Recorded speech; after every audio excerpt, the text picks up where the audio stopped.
اس سے نہ صرف آپ کی دعوت پہ بدنام ہوتی ہے بلکہ اس کے ساتھ وہ جو اسٹرگل ہے، وہ جو نظریہ ہے وہ بھی بدنام ہو جاتا ہے اس کے ساتھ، کہ وہ لوگوں کی فیلنگز ایموشنز اٹیچ ہوتے ہیں کہ یار یہ لوگ تو بڑے خوفناک قسم کی باتیں کرتے ہیں، ڈرانے والی باتیں کرتے ہیں، امپریکٹیکل باتیں کرتے ہیں، ان ریئلسٹک باتیں کرتے ہیں۔ تو آپ کو ان چیزوں کو سامنے رکھتے ہوئے لوگوں کو آہستہ آہستہ، قرآن بھی آپ دیکھیں کہ 23 سال کا دورانیہ ہے جس میں کہ گریجولی جو ہے اس کے احکامات آتے رہے ہیں۔ تو اسی طرح آپ لوگوں کو بھی جب آپ دعوت دیں تو ان کو گریجولی آگے تھوڑا تھوڑا کر کے ان کو جو ہے وہ چیزیں سمجھائیں، ان کو بتائیں اور ان کے اوپر ان کو موٹیویٹ کریں کہ وہ ان پر عمل کریں۔ آپ کسی سے نہ یہ ایکسپیکٹ کریں کہ وہ راتوں رات اس کی کایا پلٹ جائے گی اور وہ پوری شریعت پر عمل پیرا ہو جائے گا، اور نہ ہی آپ پورا جو دین کا پورا پیغام ہے جو مطلب اپنی جزیات کے ساتھ آپ اس کو جو ہے وہ چاہیں کہ اب اس کو وہ انڈیل لے اپنے اندر ایک ہی رات میں یا ایک ہی جست میں، تو یہ بھی ممکن نہیں ہے۔ تو آپ کو اپنے آڈینس کی جو ذہنی استعداد ہے، کیپیسٹی، مینٹل کیپیسٹی ہے، اس کو سامنے رکھنا چاہیے، جس کی جو سطح ہے، ذہنی سطح ہے، اس کے مطابق اس کو دعوت دیں۔ You have to assess it. ایک دائی کو یہ چیزوں کو اسیس کرنا ہو چاہیے کہ اس کے جو آڈینس ہیں ان کی ذہنی استعداد ہے کیا، پھر اس کے مطابق اپنے میسج کو موڈیفائی کریں۔ ذہنی استعداد کے ساتھ جو ہے وہ موٹیویشن کا فیکٹر بھی بڑا امپورٹنٹ ہوتا ہے کہ آپ کے آڈینس جو ہیں آپ کو یہ بھی اسیس کرنا ہوتا ہے کہ ان کے اندر موٹیویشن کتنی ہے اس راستے پر آنے کے لیے، اس دعوت کو، اس پیغام کو سننے کے لیے۔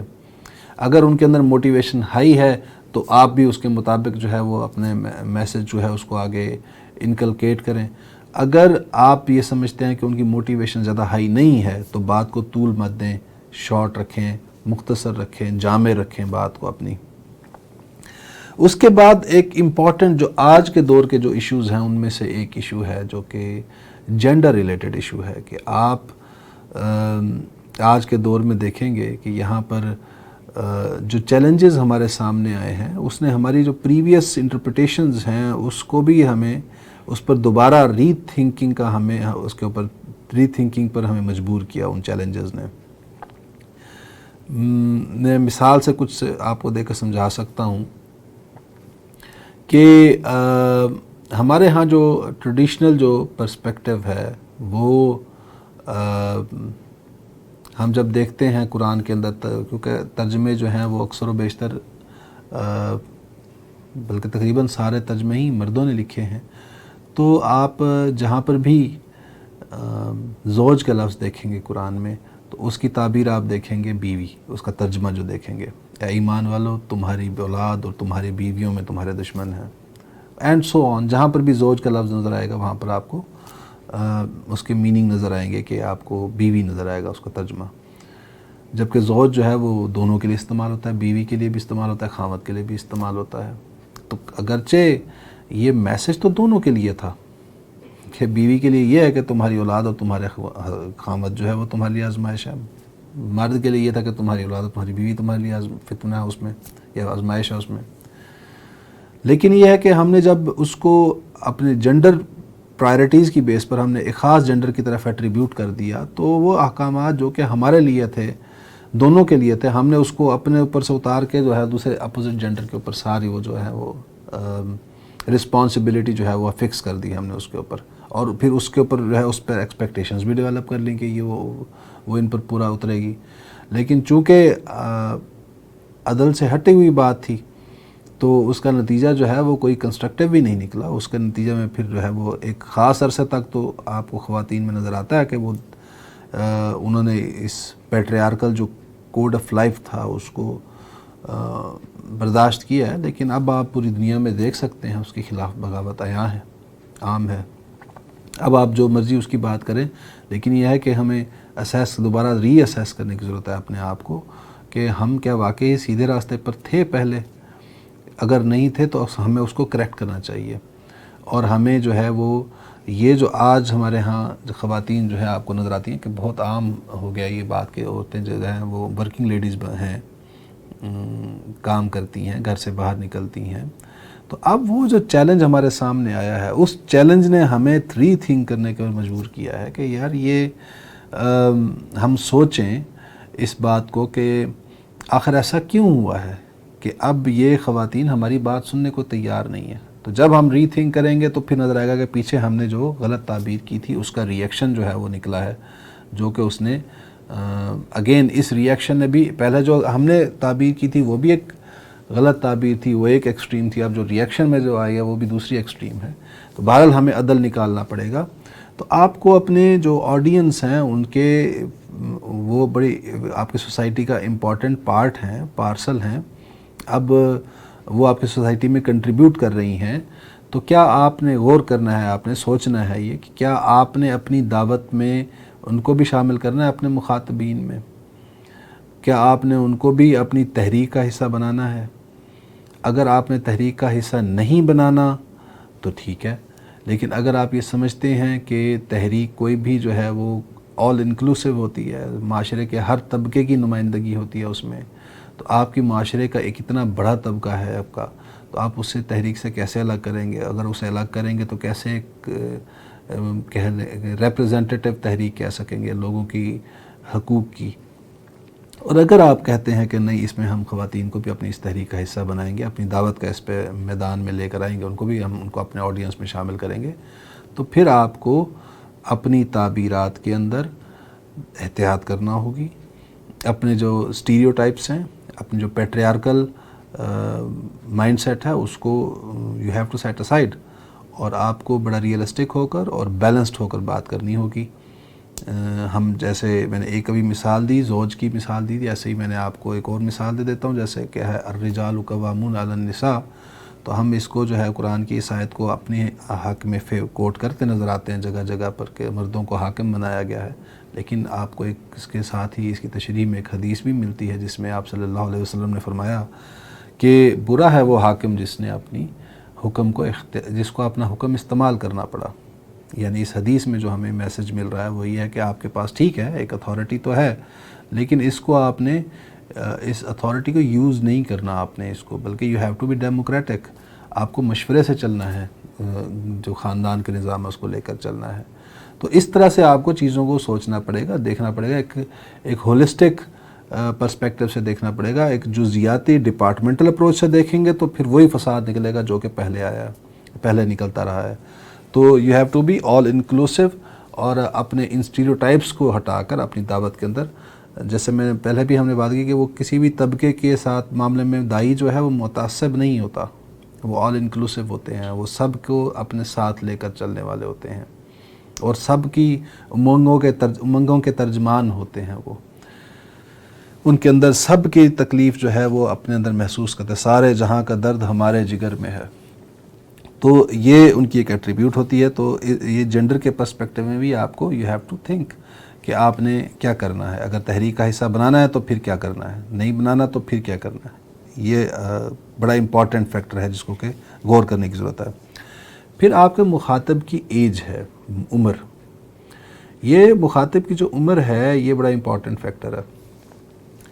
سائیکلوجیکلی جو سب سے ولنریبل ایج ہوتی ہے ایٹیٹیوڈز چینج کرنے کے لیے کسی کے، وہ یوتھ ہوتی ہے، جسے ہم ایڈولسنس فیز کہہ لیتے ہیں. آپ یوں کہہ لیں کہ 13-14 سال سے لے کر اور 20-21 سال تک کی عمر جو ہے، یہ کہتے ہیں کہ یہ آئیڈیل ایج ہوتی ہے جس میں کہ آئیڈینٹی فارمیشن ہو رہی ہوتی ہے، اور ہم اپنی آئیڈینٹی فارمیشن کی فیز کے اندر، اسٹیج کے اندر ہم مختلف آپشنز ایکسپلور کر رہے ہوتے ہیں کہ ہمیں کون سی آئیڈینٹی بیسٹ نظر آتی ہے، ہمیں ملتی ہے، ہمیں جس کو کہ ہم اڈاپٹ کر سکیں، اپنے اندر انکارپوریٹ کر سکیں، انڈاکٹرینیٹ کر سکیں، اپنے اندر ایسیمیلیٹ کر لیں یا ایبزارب کر لیں، جو بھی کہیں آپ. تو یہ اس ایج کے اندر چینج کرنا جو ہے وہ ایٹیٹیوڈز کو بہت آسان ہوتا ہے. جیسے جیسے عمر بڑھتی ہے انسان کا تجربہ بڑھتا جاتا ہے، اس کا آبزرویشن بڑھتا جاتا ہے، اس کا ایکسپیرینس جو ہے وہ اس کے ایٹیٹیوڈز کے اندر، اس کے بیہیویئرز کے اندر ریجیڈیٹی پیدا کرنا شروع کر دیتا ہے. لہذا آپ دیکھتے ہیں کہ زیادہ عمر کے جو لوگ ہیں، جو بزرگ ہوتے ہیں، خاص طور پہ جو اپنی 40s 50s کو کراس کر لیتے ہیں، تو ان کے ایٹیٹیوڈز کو جو ہے وہ چینج کرنا بہت مشکل ہوتا ہے. تو اس کے بعد آپ جب یہ چیز سامنے آ گئی تو آپ ایک اور چیز بھی غور کرنے والی ہے، وہ یہ ہے کہ آپ دیکھیں کہ کوئی بھی تحریکیں جو ہیں وہ کامیاب تب ہوتی ہیں جب ان کے اندر جو فورس ہے، صحیح قوت محرکہ یوتھ ہو. آپ دیکھیں کہ تمام جو بھی کامیاب تحریکیں گزری ہیں انہوں نے یوتھ کو اپنے ساتھ ملایا ہے، اور جو ویلر، جو وگر جو ہے، جو جوش جو آپ کو اس یوتھ سے ملتا ہے تحریک کو، وہ جو بوڑھے ہوتے ہیں ان سے نہیں مل سکتا. وہ آپ کو گائیڈ کر سکتے ہیں، دے آر لیڈرز، آپ کو گائیڈ لائن تو پرووائڈ کر سکتے ہیں، لیکن جو جوش ہوتا ہے تحریک کا وہ آپ کو نوجوانوں سے ملتا ہے. تو آپ کو جو ہے وہ اپنی دعوت کے اندر یہ بھی اہم نقطہ ہے کہ غور میں ذہن میں رکھیں کہ آپ نے زیادہ ٹارگٹ کس کو کرنا ہے، فوکس کس کو کرنا ہے. پھر ایک امپورٹنٹ چیز جو ہے وہ ہے انٹیلیجنس آپ کے آڈینس کی. یہ بڑا امپورٹنٹ ہے یہ بات نوٹ کرنا کہ دو چیزیں ہوتی ہیں، ایک ہوتی ہے ایکسیپٹنس اور ایک ہوتی ہے انڈرسٹینڈنگ. یہ جو ہم انٹیلیجنس کے تین اس کو ہم کیٹیگریز میں ڈیوائڈ کرتے ہیں، ایوریج، بلو ایوریج اور ابو ایوریج. یہ جو بلو ایوریج ہوتے ہیں انٹیلیجنس میں، ان کا پرابلم یہ ہوتا ہے کہ ان کی انڈرسٹینڈنگ بھی بہت لو ہوتی ہے، اور ان کی ایکسیپٹنس، قبولیت کسی بھی آرگیومنٹ کو، وہ بھی بہت کمزور ہوتی ہے، کم ہوتی ہے. یعنی اگر آپ ان کو 10 باتیں کریں گے تو اس میں سے ان کو 2 یا 3 باتیں سمجھ آئیں گی، انڈرسٹینڈنگ ڈیولپ ہوگی، اور ان میں سے 2-3 کو ہی یہ ایکسیپٹ کریں گے، قبول بھی کریں گے. بہت سی باتیں تو زیادہ تر ہوں گی جو کہ ان کے اوپر سے گزر جائیں گی، ان کو سمجھ بھی نہیں آئیں گی. قبول تو کرنا بعد کی بات ہے نا، جو اس بات سمجھ ہی نہیں تو قبول کیا کرنا. جو ایوریج لوگ ہوتے ہیں ان کا یہ ہوتا ہے کہ ان کی جو انڈرسٹینڈنگ ہے وہ ایوریج ہوتی ہے، لیکن ایکسیپٹنس ہائی ہوتی ہے. یعنی ان کی 10 اگر آپ نے ان کو آرگیومنٹس دیے ہیں، باتیں کی ہیں آپ نے، تو اس میں سے 5-6 کو یہ سمجھ پائیں گے، اور قبول یہ 9-10 کو کر لیں گے. جو نہیں بھی آئیں گے اس کو بھی قبول کر لیں گے، ایکسیپٹ کر لیں گے. تو یہ آرگنائزیشنل لائف کے اندر موسٹ ڈیزائرڈ ایمپلائیز ہوتے ہیں ایسے، یہ جو ایوریج انٹیلیجنس والے لوگ ہوتے ہیں. جو کارپوریٹ آرگنائزیشنز ہوتی ہیں یا جو فارمل آرگنائزیشنز ہوتی ہیں، یوٹیلیٹیرین آرگنائزیشنز جسے ہم کہہ لیتے ہیں، جس میں کہ آپ گیو اینڈ ٹیک ہوتا ہے، آپ سروسز دیتے ہیں اور اس کی تنخواہ لیتے ہیں. اس کے بعد جو انٹیلیجنٹ لوگ ہوتے ہیں، ابو ایوریج انٹیلیجنٹ لوگ ہوتے ہیں، ان کا پرابلم یہ ہے کہ ان کی انڈرسٹینڈنگ بہت ہائی ہوتی ہے، لیکن ان کی ایکسیپٹنس بہت لو ہوتی ہے. یعنی اگر آپ نے ان کو 10 باتیں اگر آپ نے کی ہیں، 10 آرگیومنٹس دیے ہیں، تو یہ 10 کے 10 سمجھ جائیں گے، ان کی انڈرسٹینڈنگ ڈیولپ کر لیں گے. لیکن ایکسیپٹ جو ہے وہ ہو سکتا ہے 2-3 کو کریں. کیوں؟ کیونکہ ان کا انٹلیکچوئل لیول اتنا ہائی ہوتا ہے کہ آپ کے آرگیومنٹس کی انڈرسٹینڈنگ ڈیولپ کر کے اس کا کاؤنٹر آرگیومنٹ لے آتے ہیں آپ کے سامنے. تو یہ ایسے لوگوں کے ساتھ جو ہے جب آپ نے ڈیل کرنا ہے، انٹیلیجنٹ لوگ، یہ ان کے پاس جو ہوتا ہے، یہ انٹیلیجنٹ لوگ جو ہوتے ہیں ابو ایوریج، یہ بہت زیادہ ان کو اپرچونٹی ملتا ہے کریٹیو ایکٹیویٹیز میں. ان کے لیے جو سکسیسفل پروفیشنز ہوتے ہیں وہ ہوتے ہیں جو کہ انوویشن ہو، جن کے اندر کریٹیوٹی ہو، جیسے آرٹ ہے. لیکن ایک عام جیسے ڈسپلنڈ آرگنائزیشنز ہوتی ہیں، جیسے پولیس ہے یا ملٹری ہے، وہاں پر ان لوگوں کو جو ہے وہ ان کے لیے بڑے پرابلمز ہوتے ہیں، ان کے لیے بھی اور اس ادارے کے لیے بھی، جس نے اگر جو ان کو لے اگر تو کہ یہ ایڈجسٹ نہیں کر پاتے وہاں پر، کیونکہ they need to know the reason کہ ان کو کوئی حکم دیا جا رہا ہے تو کیوں دیا جا رہا ہے. اور جبکہ وہاں ڈسپلنڈ آرگنائزیشنز میں تو ایسا نہیں ہوتا، وہاں پر تو ہوتا ہے کہ آپ کے پاس کوئی رائٹ نہیں ہے پوچھنے کا، آپ کو جو آرڈر دیا جا رہا ہے وہ آپ نے فالو کرنا ہے. تو یہ جو انٹیلیجنٹ ابو ایوریج انٹیلیجنٹ لوگ ہیں، ان کے ساتھ جب آپ نے آرگیومنٹیشن کرنی ہے، استدلال کرنا ہے آپ نے، تو اس کے لیے آپ ذہنی طور پر تیار رہنا چاہیے آپ کو کہ آپ کو کاؤنٹر آرگیومنٹ آئے گا آپ کو. You have to be fully prepared. میں نے جو بہت شروع میں بات کی تھی کہ میسنجر کی کریکٹرسٹکس میں کہ اس کی کریڈیبلٹی، ایکسپرٹیز اس کی، کہ وہ بڑا امپورٹنٹ رول پلے کرتی ہیں اس کے افیکٹو پرسویشن کے پروسیس میں. تو یہ کچھ گزارشات تھیں جو کہ آڈینس کی کریکٹرسٹک سے ریلیٹڈ تھیں. اب میں آتا ہوں کانٹیکسچول ایک فیکٹر کی طرف. ویسے تو دو امپورٹنٹ کانٹیکسچول فیکٹرز ہیں. ایک تو آپ کا جو اسلوب ہے وہ آپ کا جو انوائرمنٹ ہے، گیون انوائرمنٹ ہے، اس کے ساتھ کمپیٹیبل ہونا چاہیے، اس کے ساتھ کانٹراڈکٹری نہیں ہونا چاہیے. میں آپ کو اس کی مثال دے کے سمجھاتا ہوں کہ یہ 1988 کی بات ہوگی، اس دور کی، جب بے نظیر کی پہلی حکومت آئی تھی. تو اس میں ایک وزارت بہبود آبادی نے ایک ایڈ چلایا کہ کم بچے خوشحال گھرانہ. تو اس میں چونکہ اس سے پہلے ایک 11 سال کا ایک فیز گزرا تھا مارشل لاء کا، جنرل ضیاء الحق کا، جس میں کہ ہمارے ہاں جو ٹریڈیشنل اسلام کے جو پرسپیکٹو تھا اس کو بہت زیادہ پروجیکٹ کیا گیا تھا، اور یہاں پر جو ماحول تھا وہ بڑا ہی آپ کہہ لیں کہ ریڈیکل تھا یا کنزرویٹو تھا اس پرسپیکٹو میں، کہ جب یہ میسج لے کر آئی محترمہ بے نظیر بھٹو کی وزارت کی طرف سے آیا تو اس پر فتوے آنے شروع ہو گئے کہ یہ کفر ہے اور یہ کافروں کی حکومت آ گئی ہے، اور طرح طرح کے فتوے آنا شروع ہوئے. کیوں کہ وہ جو انوائرمنٹ تھا، وہ ماحول جو تھا، وہ ماحول جو ہے وہ اور طرح کا تھا. آپ نے جا کر وہاں پر میسج کو یہ اور سیل کر دیا، تو آپ کو میسج جو ہے اپنے آپ میسج کو پھر بعد میں ان کو ماڈیفائی کرنا پڑا. تو آپ اسی طرح ایک ایسے ماحول میں چلے گئے ہیں جہاں پر آپ ایک ایسا پیغام لے کے چلے گئے جہاں نیڈ ہی نہیں ہے. ہم کہتے ہیں نیڈ اسیسمنٹ بڑی امپورٹنٹ ہوتی ہے کہ کوئی بھی چیز جہاں پر آپ کوئی بھی پروجیکٹ آپ کہیں پر لانچ کرنے جا رہے ہوں تو سب سے پہلے آپ نیڈ اسیسمنٹ کرتے ہیں کہ کیا ان کو یہ ضرورت بھی ہے ان کی ہے.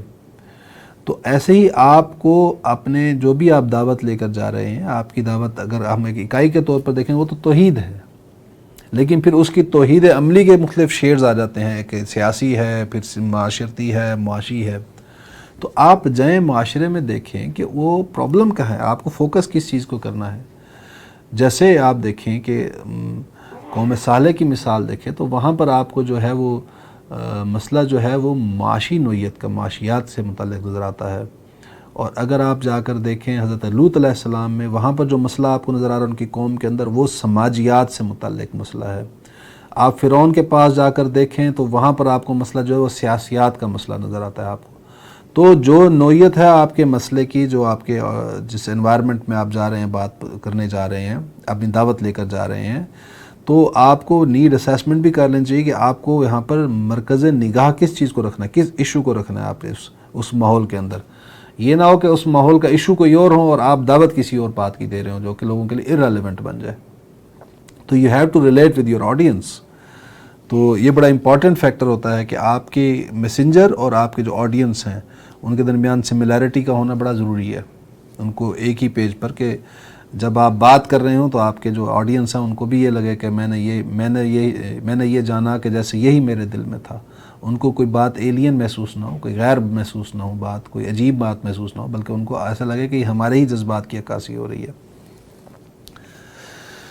اچھا، اس کے بعد ہے اجتماعیت کی استطاعت. ایک اہم امپورٹنٹ فیکٹر ہے یہ اجتماعیت کی استعداد. دیکھیں جیسے آپ دیکھیں یہ کہ انسانی زندگی کے، میں نے شروع کے لیکچر میں ہی یہ بات کی تھی کہ زندگی کے دو گوشے ہیں، ایک انفرادی گوشہ ہے، ایک اجتماعی گوشہ ہے. آپ جیسے انفرادی زندگی میں فرد اپنی زندگی میں اس کی نشو و نما ہوتی ہے، اس کی جو ایولوشن ہوتا ہے، بچہ ہوتا ہے، پھر اس کے بعد وہ ایڈولسنس فیز میں آتا ہے، پھر ارلی ایڈلٹہڈ آتا ہے، پھر مڈل ایڈلٹہڈ آتا ہے، پھر لیٹر ایڈلٹہڈ آتا ہے. تو یہ جو فیزز ایک فرد کی زندگی میں آتے ہیں، ایسے ہی اجتماعیت کی زندگی میں بھی یہ فیزز آتے ہیں ڈیولپمنٹ کی. وہ بھی بچہ ہوتا ہے، پھر بڑا بچہ ہو کے پھر وہ نوجوان ہوتا ہے، پھر وہ جوان ہوتا ہے، پھر ایڈلٹہڈ میں آتا ہے، اینڈ سو آن. اس کی بھی اپنی ایک عمر ہوتی ہے. تو جیسے ہم پہلے میں نے جب وہ بات کی تھی بحث، اس میں آڈینس کی کریکٹرسٹکس میں ان کی ذہنی استعداد کی میں نے بات کی تھی کہ آپ اس کا خیال رکھیں، تو ایسے ہی آپ کو معاشرہ، جو ماحول ہے، اجتماعیت ہے آپ کی، جو کلیکٹیو اینٹی ہے آپ کے ماحول میں، اس کی بھی ایک استطاعت ہوتی ہے، اس کی اپنی کیپیسٹی ہوتی ہے، آپ کو اس کو بھی اسیس کرنا چاہیے۔ جیسے ہم یوں دیکھ لیں اگر سیرت سے کہ مکی زندگی کو، اگر مکی دور کو ہم اٹھا کر دیکھیں تو وہاں پر آپ کو سارا فوکس جو نظر آتا ہے وہ فرد کی زندگی کے انفرادی گوشے سے نظر آتا ہے متعلق۔ ساری جو وہاں پر دعوت ہو رہی ہے، جو پیغام دیا جا رہا ہے، جو تربیت کی جا رہی ہے، وہ ایمانیات پر کی جا رہی ہے، لوگوں کا ایمان مضبوط کیا جائے ان کی عبادات کے ذریعے سے اور انٹلیکچول ریزننگ کے ذریعے سے۔ اور جب مدینہ میں ہجرت کر کے آئے ہیں آپ صلی اللہ علیہ وسلم اپنے صحابہ کے ساتھ، اور یہاں پر ایک معاشرہ تشکیل دیا ہے، ایک سوسائٹی کو تشکیل دیا ہے، تو جب ایک سماج وجود میں آیا ہے تو اب ایک سوشل ایکارڈ کی ضرورت تھی، ایک کہہ لوں کوڈ آف سوشل کوڈ کی ضرورت تھی۔ اب آپ کو نظر آتا ہے کہ جو اجتماعی زندگی سے متعلق احکامات ہیں وہ آنے شروع ہوئے ہیں، اور اس میں بھی گریڈیشن ہے، وہ اس کے اندر بھی ایولیوشن ہے اس کے اندر، کہ پہلے جو ہے وہ زکوٰۃ کا حکم آ گیا، پھر جو ہے وہ پردے کے احکام آ گئے، پھر اس کے بعد سود حرام ہو گیا، اینڈ سو آن، بہت سے جو بھی اجتماعی زندگی کے احکام ہیں، چاہے وہ سیاسی زندگی سے متعلق ہوں، سماجی یا معاشیات کے میدان سے متعلق ہوں، تو اس کے اندر ایولیوشن آپ کو نظر آتا ہے۔ تو آپ آج جس معاشرے میں رہ رہے ہیں وہاں پر بھی آپ کو، اگر آپ کہتے ہیں کہ حضور صلی اللہ علیہ وسلم کی ذات ہمارے لیے اسوہ حسنہ ہے، تو آپ کو اگر دعوت کے میدان میں آپ اترے ہیں، آپ تحریک لے کر اٹھے ہیں، تو آپ صلی اللہ علیہ وسلم جس طرح سے تحریک کو لے کے اٹھے تھے، کھڑے ہوئے تھے، اور جس طرح سے انہوں نے تحریک کو چلایا، آپ کو بھی پھر انہی فٹ سٹیپس کو فالو کرنا پڑے گا۔ یہاں پر بھی آپ صلی اللہ علیہ وسلم کی جو ذات ہے، وہ شخصیت ہے، وہ ہمارے لیے اسوہ حسنہ کی حیثیت رکھتی ہے، کہ تحریک کی میتھڈالوجی کے اندر، دعوت کے میدان کے اندر، دعوت کی جو گریڈیشن ہے، دعوت کا طریقہ کار ہے، اس کے اندر وہاں پر بھی آپ کو دیکھنا ہوگا سیرت وہ، کہ آپ صلی اللہ علیہ وسلم نے کیا کوئی کام جو ہے وہ اسٹریٹجک پرسپیکٹو سے کیا ہے، بڑا غور و فکر کے ساتھ، باریک بینی کے ساتھ کوئی کام کیا ہے دعوت کا، یا جو دل میں آیا وہ کرتے گئے، وہ لوگوں کو بتاتے گئے، تو آپ کو نظر آئے گا نہیں، وہاں پر بھی پوری حکمت آپ کو نظر آتی ہے، پورا ایک باب نظر آتا ہے حکمت کا آپ کو اس میں، آپ صلی اللہ علیہ وسلم کی دعوت میں بھی۔ تو یہاں پر بھی آپ اگر دیکھتے ہیں کہ یہاں آپ کا جو ماحول ہے وہ وہاں پر اسلامی نظام نہیں ہے، تو آپ اس دور کو، حضور صلی اللہ علیہ وسلم کے دور کو سامنے رکھیں کہ جب تک وہ نظام قائم نہیں ہوا، وہ اجتماعیت قائم نہیں ہوئی، تب تک فوکس جو ہے وہ لوگوں کے فرد جو ہے اس کی تربیت جو ہے، اس کا فوکس جو رکھا گیا ہے وہ اس کی ایمانیات کو رکھا گیا ہے۔ تو آپ کو بھی یہاں پر ایجوکیٹ کریں لوگوں کو، بے شک اس میں کہ سود کے بارے میں ایجوکیٹ کریں، زکوٰۃ کے بارے میں ایجوکیٹ کریں، لیکن فتووں سے احتراز کرنا چاہیے۔ ایک داعی کو یہ ماحول کی اس باریکی کو سمجھنے کی ضرورت ہے کہ جب آپ نے اجتماعی نظام قائم نہیں کیا تو آپ فتویٰ کیسے لگا سکتے ہیں کسی کے اوپر، تو اس چیز کو ایوائڈ کریں۔ اس دور میں جو باطل کے نظام کے اندر جو اگر کوئی نیکی کی یا اچھائی یا بھلائی کی کوئی تھوڑے سے بھی راستے پر چل رہا ہے تو یہ اس کی قابل تحسین اس کا عمل ہے، ہمیں اس کو داد دینا چاہیے۔ یہ بڑی ہمت کا کام ہے، کسی باطل ماحول کے اندر آپ تھوڑا سا بھی کوئی نیکی کا کام کر سکیں، تو کوئی اگر کر رہا ہے تو آپ اس کو انکریج کریں، اس کو گلے سے لگائیں، اس کو ڈسکریج مت کریں۔ یہ میں نے بات پہلے بھی کی تھی شیپنگ کے پرنسپل کی مثال سے، کہ آپ اپنے گول کو دیکھتے ہیں اور اس کی طرف بڑھنے والے ہر قدم پر انکریج کرتے ہیں، لوگوں کو ڈسکریج نہیں کرتے۔ یہ مت دیکھیں کہ آدھا گلاس خالی ہے، یہ دیکھیں کہ آدھا گلاس بھرا ہوا ہے۔ کوئی شخص اگر ایک نماز پڑھ رہا ہے تو آپ اسے انکریج کریں، یہ نہ ڈسکریج کریں، اس کو آپ کرٹیسائز کریں کہ 4 نمازیں کیوں نہیں پڑھ رہے۔ جتنا وہ کر رہا ہے اس کو انکریج کریں، وہی عمل پھیلتا پھیلتا پھیلتا اس کی شخصیت کو اپنی پوری اپنی لپیٹ میں لے لے گا، یا اس کی شخصیت پر حاوی ہو جائے گا۔ وہی جو نیک کردار ہے اس کا، صالح کردار ہے وہ آپ کا. تو ان چیزوں کو آپ کو ذہن میں رکھنے کی ضرورت ہے کہ آپ جب دعوت دینے کھڑے ہوئے ہیں تو آپ کو فوکس، امپورٹنس کس چیز کو دینے کی ضرورت ہے اپنے پیغام میں، اپنے آڈینس کو. وہ یہ ہے کہ بنیاد جب تک وہ آپ ایک معاشرہ، وہ ماحول، ایک اجتماعی ماحول قائم نہیں کر لیتے تو اب تک آپ کو ایجوکیشن کے اجتماعی معاملات آپ ایجوکیشن کے پرسپیکٹو سے تو بتائیں گے تاکہ لوگوں کو پتہ ہو کہ ہم نے کون سا ہمارا گول ہے جو ہم نے اچیو کرنا ہے، جس کی ہم نے اسٹرگل کرنی ہے. لیکن جو اس پر عمل نہیں کر رہے ان گولز کے اوپر، آپ ان کے اوپر جو ہے لیبلنگ کو ایوائڈ کریں ان کے ساتھ، اور فوکس کریں جو ایمانیات، تاکہ ان کے اندر ایمان پختہ کریں لوگوں کے اندر، معاشرے کے اندر. جب وہ ایمان پیدا ہو گیا نا تو پھر آپ ان کو جو حکم دیں گے وہ مان لیں گے. وہ استعداد جو میں نے کہا تھا کہ فرد کی ذہنی استعداد پیدا کرنا، تو وہ جب استعداد پیدا ہو جاتی ہے تو وہ آٹومیٹکلی وہ متقاضی ہوتی ہے اس بات کی کہ آپ اس کو بتائیں کوئی کام، کسی کو اس استعداد کو بروئے کار لائیں، اس کو عمل کے میدان میں اتاریں آپ اس استعداد کو. تو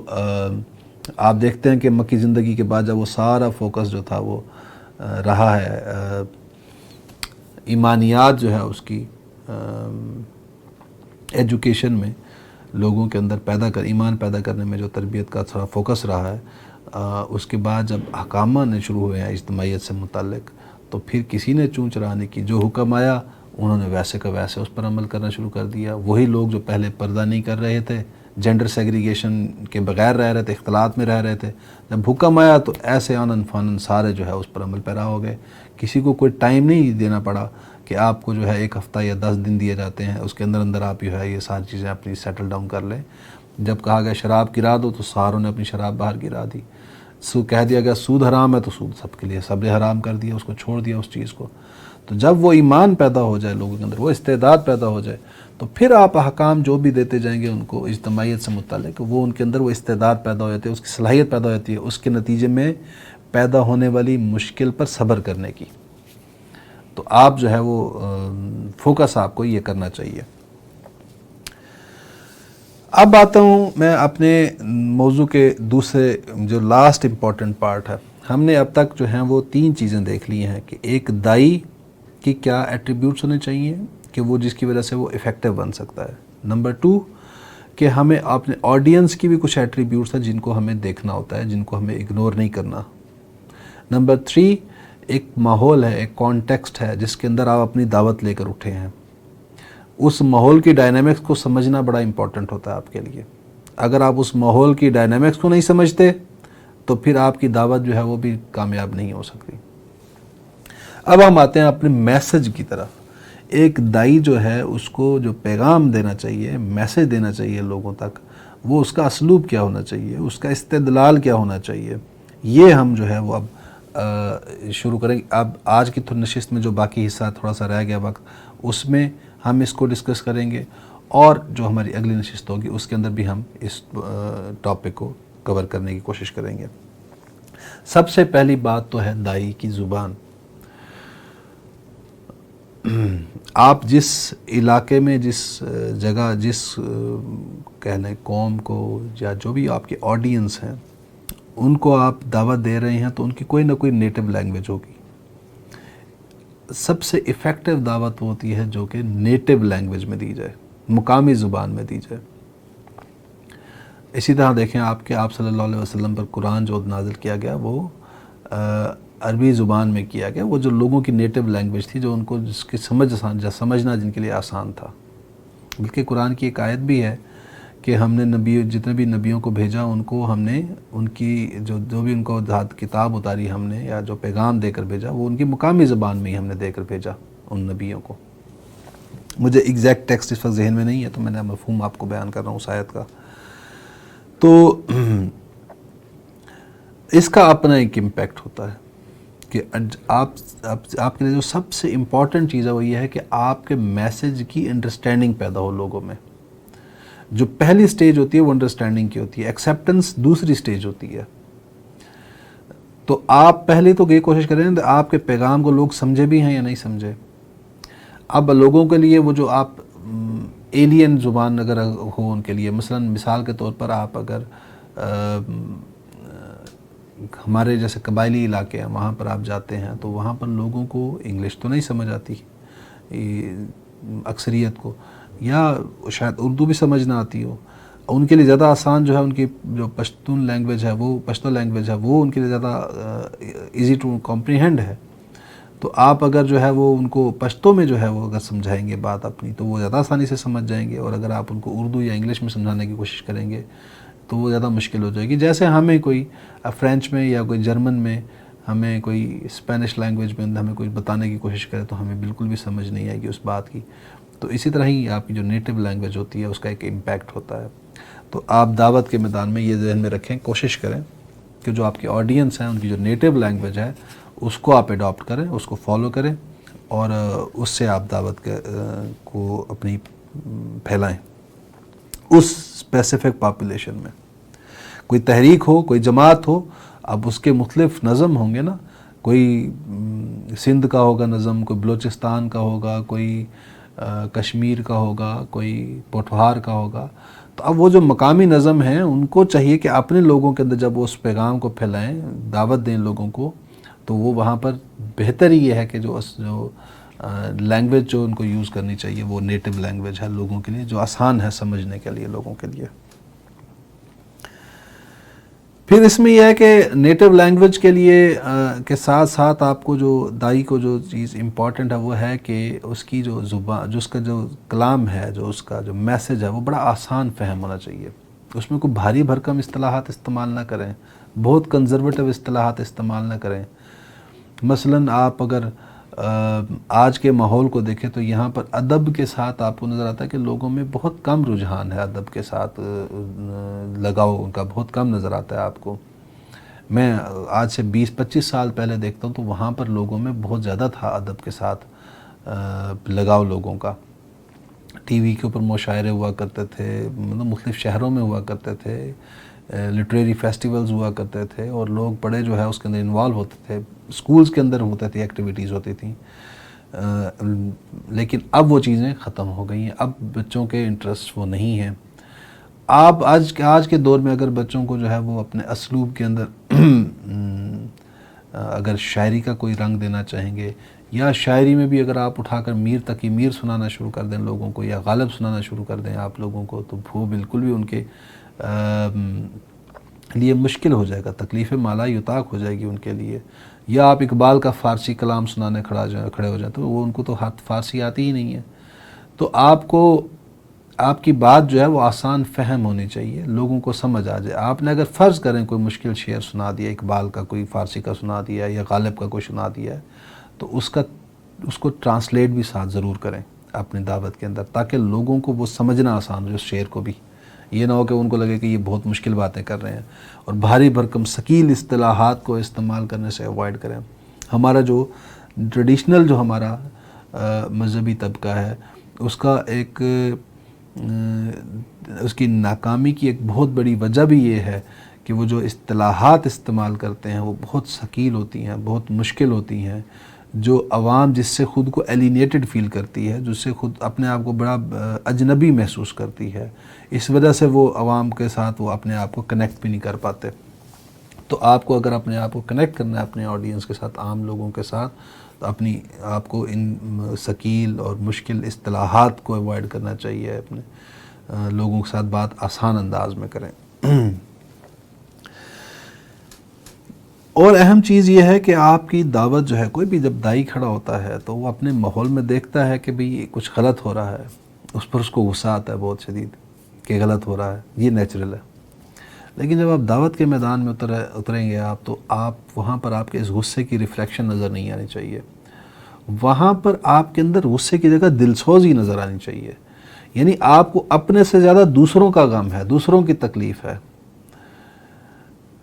لوگ یہ محسوس کریں آپ کے اندر، آپ کے پیغام کے اندر، جیسے آپ ان کی بھلائی، ان کی خیر خواہی کے لیے آپ یہ سارا کچھ کر رہے ہیں آپ ان کے لیے. اس کے بعد آپ کی جو بات ہے اس کے اندر نرمی بھی ہونی چاہیے، سختی بھی نہیں ہونی چاہیے، ترشی بھی نہیں ہونی چاہیے آپ کی باتوں کے اندر. سرکاسٹک نہیں ہونا چاہیے دائی کو اپنے پیغام کے اندر. کہ اگر آپ دیکھتے ہیں کہ آپ کے ماحول میں لوگ جو ہے وہ غلط راستے پر چل رہے ہیں، اور آپ خود کو محسوس کرتے ہیں کہ آپ اس غلط راستے پر نہیں چل رہے، جس کے نتیجے میں ایک نیچرل ہے آپ کے اندر ایک ٹینڈنسی کا ڈیولپ ہونا کہ آپ پائز ہیں، آپ بڑے پارسا ہیں، متقی ہیں، اور دوسرے جو ہیں وہ گمراہ ہیں، گناہ گار ہیں. تو اس کی وجہ سے جب آپ یہ مائنڈ سیٹ ڈیولپ ہو جاتا ہے تو اس کے نتیجے میں پھر نیچرل بات ہے کہ انسان خود کے اپنے بارے میں متکبر بن جاتا ہے اور دوسروں کو حقیر جاننا شروع کر دیتا ہے، اور جس کو حقیر جاننا شروع کر دیتا ہے اس کے بارے میں اس کے اندر سمپتھیز کی، محبت کی فیلنگز جو ہیں وہ ختم ہونا شروع ہو جاتی ہیں. تو آپ نے جو ہے ایسا نہیں سوچنا چاہیے. ایک دائی کو اس کو جو ہے اپنے زبان جو ہے، اپنا اسلوب جو ہے، اپنا جو انداز ہے، ایکسپریشن، اس کے اندر نرمی اختیار کرنا چاہیے، ترشی نہیں اختیار کرنی چاہیے. کسی کو طنز مت کریں، کسی کے ساتھ کسی کو نیچا دکھانے کی کوشش مت کریں، اور ان کے ساتھ آپ خوش اسلوبی سے، احسن انداز میں پیش آئیں.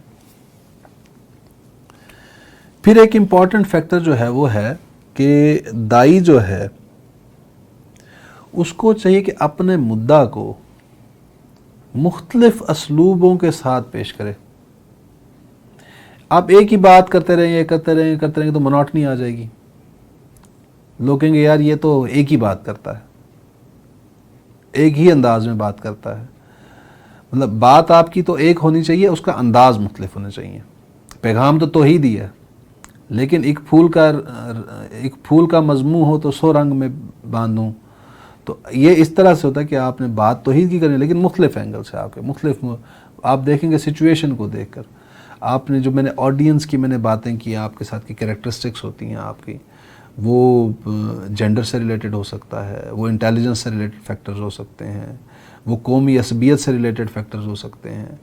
تو آپ کو مختلف چیزوں کو دیکھتے ہوئے آپ کو اپنے اسلوب جو ہیں ان کو آپ کو بدلنا ہوتا ہے. بات آپ وہی کریں گے، یعنی آپ اپنا ایک ہی مدعا جو ہے اس کو مختلف انداز سے بیان کریں گے، گھما پھرا کے آپ بات ایک ہی طرف ہی لائیں گے. آپ کوئی سماجی سطح پر دیکھ رہے ہیں کہ کوئی یہاں پر بے عدلی نظر آ رہی ہے، تو آپ وہاں پر سماجی عدل کو جب آپ جوڑیں گے تو پھر آپ وہاں پر بھی کہیں گے جب تک جو ہے وہ اللہ کے حکم کے تابع نہیں آئیں گے تو سماجی عدل نہیں ہو سکتا. جہاں پر آپ کہیں پر سرمایہ دارانہ استحصال نظر آ رہا ہو آپ کو وہاں پر، تو وہاں پر بھی آپ جا کر بات یہی کریں گے کہ بھئی آجر اور اجیر کے درمیان جو ہے یہ ڈیمارکیشن جو ہے کہ کس کے رائٹس زیادہ ہوں گے، کس کے کم ہوں گے، یا ان کے اندر توازن کیا ہوگا، یہ انسان کے بس کی بات نہیں ہے. یہ کوئی وہی کر سکتا ہے جو دونوں کا خالق ہے. کیونکہ آپ آجر کو دیں گے رائٹ کہ وہ فیصلہ کرے کہ کس کے اختیار زیادہ ہوں گے، تو وہ اپنے پاس سارے کنسنٹریٹ کر لے گا. آپ اجیر کو دیں گے، ملازم کو دیں گے رائٹ کہ آپ طے کریں کہ اختیارات کس کے پاس ہوں، تو وہ ساری پاور اپنے پاس کنسنٹریٹ کر لیں گے. تو ایسے ہی جینڈر کے بارے میں مرد کو دیں گے اختیار کہ بھی آپ فیصلہ کریں، تو وہ سارا کچھ اختیار اپنی طرف لے جائے گا. عورت کو دیں گے فیصلہ کہ توازن کریں دونوں کے اندر اختیارات کا، تو وہ سارے اپنی طرف کنسنٹریٹ کر لے گی. تو انسان محتاج ہے ان معاملات کے اندر کہ وہ کسی ایسی ہستی کی رہنمائی اس کو ملے جو کہ یہ بیلنس مینٹین کر سکے، اور وہ اللہ کے علاوہ کوئی نہیں ہو سکتا. تو آپ سوشل ایشو ہو، چاہے اکنامک ایشو ہو، پولیٹیکل ایشو ہو، ریاست اور فرد کے درمیان جو ہے وہ سٹیزن کے درمیان جو ہے وہ اختیارات کی اور حقوق کی تقسیم جو ہے، یہ بھی ایک ایسا کا عمل ہے جس میں کہ انسان بے بس ہے کہ وہ بیلنس کریٹ نہیں کر سکتا. تو محتاج ہے انسان کی ایسی رہنمائی کا جو وہ بیلنس اس کو پرووائڈ کر سکے. تو اب ایک ہی بات ہے کہ آپ نے توحید کی بات کرنی ہے، لیکن اس کو مختلف اسلوب کے اندر، مختلف اندازوں کے اندر، مختلف پہلوؤں سے، مختلف جہتوں سے آپ اس کو جو ہے وہ ایکسپلین کر رہے ہیں، اس کو